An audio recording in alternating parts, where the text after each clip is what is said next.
The first business licensed to retail cannabis in Minnesota is still fighting for the right to open in the city of Albert Lea. A judge recently gave him a big win, but the city is not giving up no matter the cost.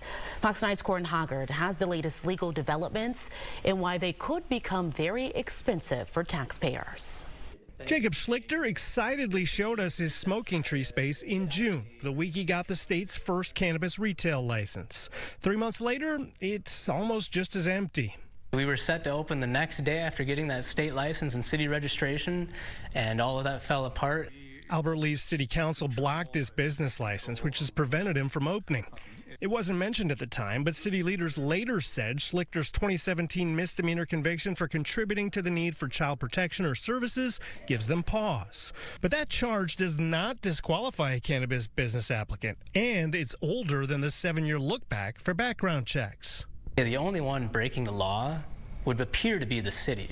A judge ruled last week that Schlichter was unquestionably the first Albert Lea retailer with a state license, so the city broke its own first-come, first-served ordinance when it denied his license.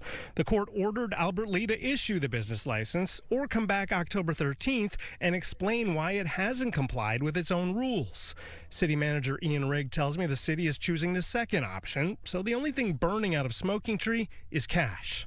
There is a potential cost to Albert Lea taxpayers in fighting this lawsuit. Outside lawyers were hired to work the court case, and Schlichter's attorney has asked for damages.